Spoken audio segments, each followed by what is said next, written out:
I'm Amelie and welcome once again to my channel. Today I'm going to be watching Kinnporsche episode number 4. And I have to say I am so damn happy to be sitting here doing this finally. Not only because of Kinnporsche, which honestly is a show that so far I'm absolutely loving. I'm enjoying so much. I couldn't wait to watch this episode. And I think that if it continues this way, it's probably shaping up to be not only a favorite show, but also probably a new obsession, so who knows. But that's not what I'm talking about. I just mean just sitting here doing something that I like, because honestly this week has absolutely been insane, like hellish. That's the only way that I can describe it. Just one problem after another, and also interminable. It feel like the whole week lasted for a year or something like that. It was absolutely horrible. I'm not going to go into too much detail because honestly that would make this reaction, or not this reaction, this intro, as long as my week felt, but I'm going to give you a rundown of some of the things that I happened so you can have an idea of the kind of thing that I have to survive this week. So first of all, massive amounts of work. That is a given. That is what I'm about, so that is not surprising. But then I also have a massive migraine that landed me in the hospital, so that was fun. Then I arrive home one day from work and I find my house completely flooded because a pipe has burst. So that was a problem. And I have to call somebody to fix it. They spent 2 days fixing it, doing the maximum amount of noise possible during the whole day. They cost me so much money to do that, and then they left my house an absolute mess that I have to clean up. So that was also fantastic. Then the people next door to my house decided to throw a party one night on a weekday. It was up to 3 a.m. They were blasting music, like the whole neighborhood could hear them. And my other neighbors got mad. They called the police. Then they started to have a fist fight with the owners of the school that are also my neighbors right in front of my house. So that was absolutely insane.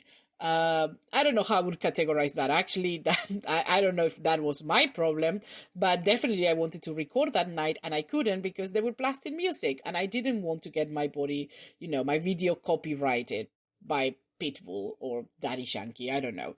So that night I definitely couldn't record. Then there was something about a video of a ghost. I'm not going to go into too much detail because honestly it embarrasses me and it makes me sound like an idiot. So I'm not going to mention it ever again. Then it's just hot. It's just very hot for this time of the year. We are getting 30 degrees centigrades. It's just hot. Everybody, the air conditioner started working, and that fucks me up because I always get sick when this happened, and I did get sick. I have a cold now. So that's pretty much it. That is pretty much everything that happened this week. There was a few more things, but again, not going too much into it. So it has been a full week. It has been a week full of something for certain. So now it's over. I am declaring this week officially ended. We still have 2 days to go, but fuck them. I'm finishing this week. I'm not going on. And also on the weekend, I'm going with my brothers and my dad for to spend the long weekend in the countryside. So, I'm officially ending my weekend like that. I just can't deal with this week anymore. Anyway, it's not all bad news. One of the good things that came out of this week is that I managed to find someone to work with me in the translation that I was doing. Just as a recap, I took on a translation project that it was humongous on a topic that I'm not that familiar, so I was finding it very difficult to deal with it. And I managed to find somebody to give me a hand to do, half of the job for me and to work together with me. So that is a huge relief, especially because she's a lot more familiar with this type of translation. So that is going to give me a huge hand. Obviously, it's going to mean half the money, but honestly, half the stress at this stage. So it's a win-win for me. Well, not a win-win, but a win and a half win. I don't care. The money at this stage is unimportant. So that is good news for the channel, because that means that I'm going to be able to more or less go back to my more regular schedule of uploading my videos. Hopefully, unless I have another week like this one, but hopefully I won't ever again. So that's it. That was the obligatory update on my life. That I do in every video, because apparently that's the kind of person that I am. I'm so sorry I have to, give you all my problems in my videos. You can skip it. You can skip it if you don't like it. It's fine. Anyway, let's talk about Kinnporsche, because last week I was so shocked by Kinnporsche. Like, that kiss at the end, honestly, no, and I don't mean shock in the sense that it didn't make sense for it to happen, because if you see the progression of the characters and the story, I think it makes sense for it to happen, but I mean shock in the sense that I've never watched a show of this type that has a kiss at this stage. I thought I was going to have to wait for like the middle of the show.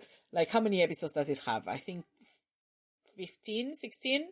I don't know. I thought I was going to have to wait for episode 7 or 8 to get a kiss. So I was very pleasantly surprised. It was nice to see it there. And I'm not going to say that we didn't get like any hints that there might have been some attraction between King and Porsche, especially in King's part. I feel like King is more transparent when it comes to his attraction for a Porsche, like saving his life, looking at his ass, flirting a little. Especially, I feel like the turning point in that relationship was definitely King saving Porsche from being killed by the Minor family because of what he did to the Minor family child, whose name I don't remember. So I feel like when he realized what King has done for him, that was to me a turning point in their relationship.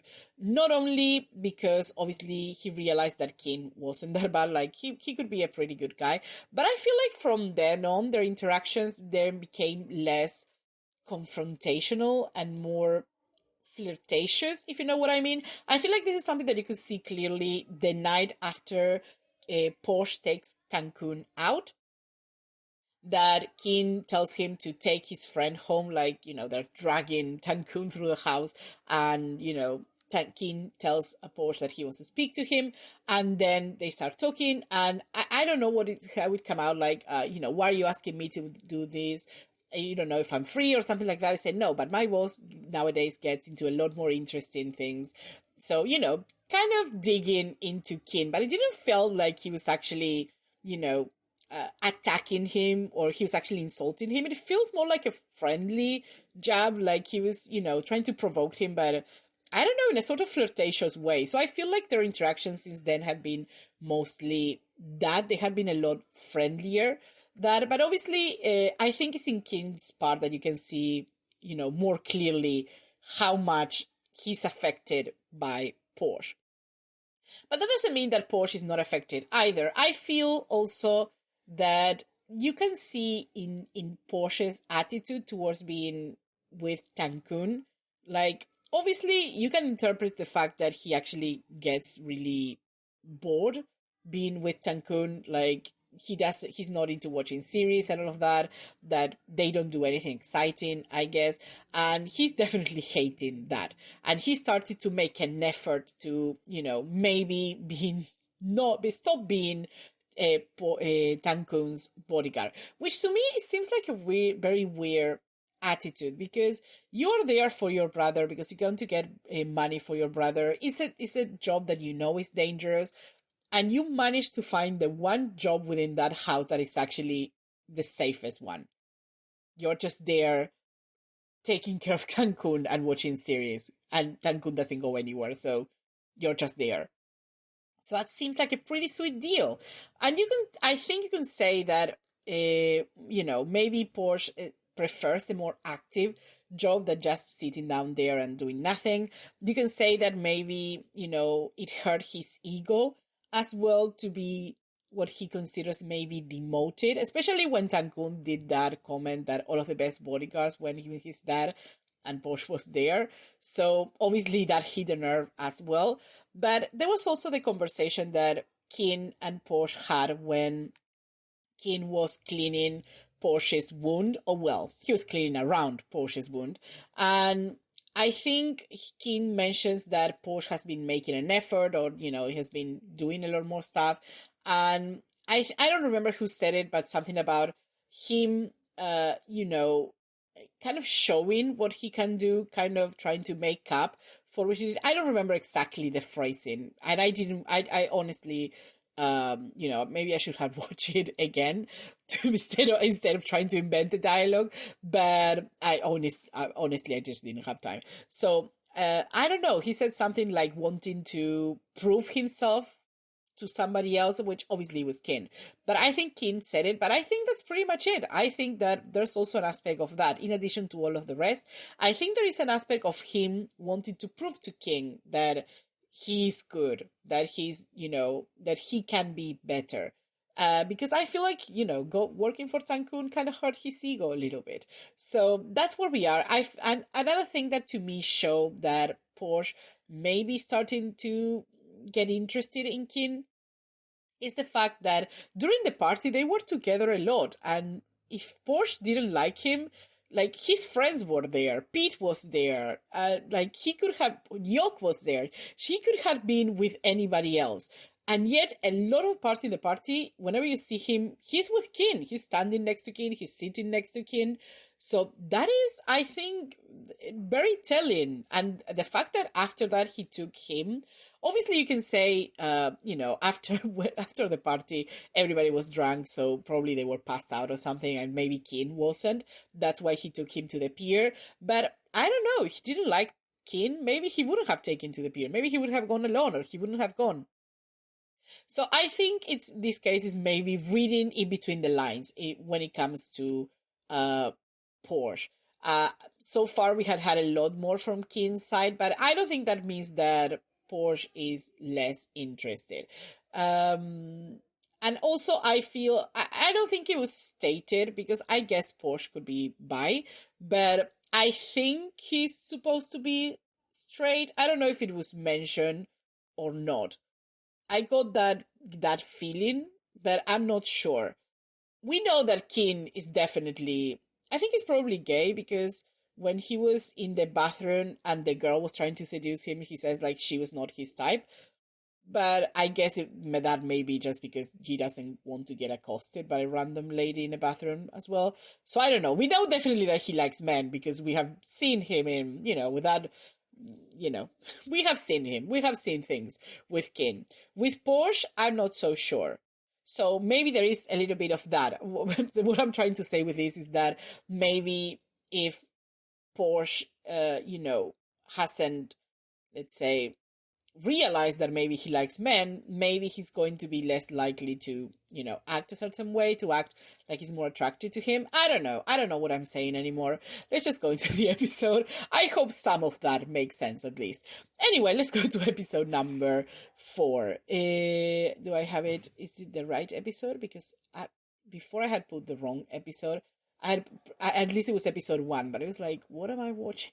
Didn't I watch this before? I had. So let's just go to episode number 4, Ride